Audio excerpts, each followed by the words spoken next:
পুরো দেশের চোখ এখন একটি ব্যক্তির দিকে, ডক্টর মোহাম্মদ ইউনূস।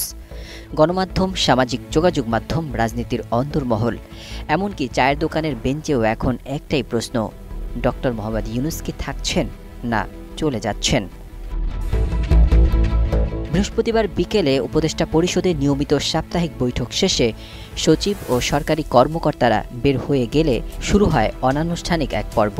4 ঘণ্টাব্যাপী চলে এই রুদ্ধদ্বার বৈঠক। সেই বৈঠকের এক পর্যায়ে প্রধান উপদেষ্টা ডক্টর মোহাম্মদ ইউনূস সরাসরি বলেন, আমি আর পারছি না, এই জঞ্জালের দায় আমার নয়, আমি আজই জাতির উদ্দেশ্যে ভাষণ দিয়ে পদত্যাগ করব। এমন কথা যেন বজ্রপাতের মতো নেমে আসে উপস্থিত উপদেষ্টাদের উপর। দ্রুত শুরু হয় ভাষণের স্ক্রিপ্ট লেখা, কিন্তু ঠিক সেই মুহূর্তে 1-2 জন সিনিয়র উপদেষ্টা এসে বলেন, আর 2-1 দিন দেখুন স্যার, এখনই সিদ্ধান্ত নিয়েন না। এমনকি এই রাজনৈতিক জটিলতার মধ্যেও এনসিপি নেতা নাহিদ ইসলাম দেখা করে ডক্টর মোহাম্মদ ইউনূসকে পদত্যাগ না করার জন্য অনুরোধ করেন। উপদেষ্টাদের ভাষ্যমতে ডক্টর ইউনূস রাজনৈতিক ইন্ধনে ক্লান্ত। তার অভিযোগ, এই বিশৃঙ্খলার জন্য তাকে কাঠগড়ায় তোলা হচ্ছে, অথচ রাজনৈতিকরা কোনো দায় নিচ্ছেন না। এদিকে এই ঘটনার মুখোমুখি দাঁড়িয়ে জামাতের আমির ডাক্তার শফিকুর রহমান সর্বদলীয় বৈঠকের আহ্বান জানান। এছাড়া এনসিপি নেতারা সামাজিক যোগাযোগ মাধ্যমে ফ্যাসিবাদ বিরোধী ঐক্যের ডাক দেন।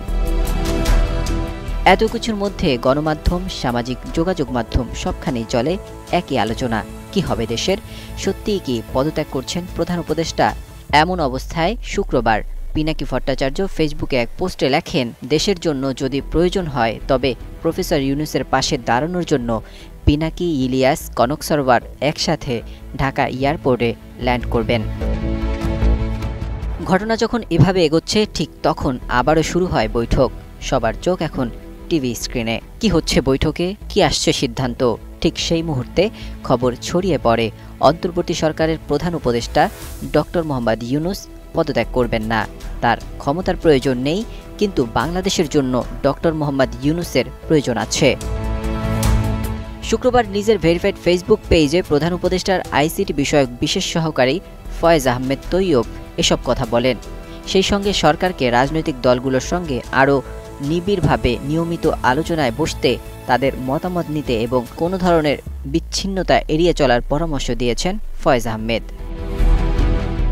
এই বার্তা এখন শুধু রাজনৈতিক স্থিতিশীলতার বার্তা নয়, এটি এক ধরনের মনস্তাত্ত্বিক আশ্বাস যে এই কঠিন সময়েও বাংলাদেশ একা নয়, তার পাশে একজন দাঁড়িয়ে আছেন যিনি ক্ষমতা চান না, কিন্তু দায়িত্ব নিতে ভয় পান না।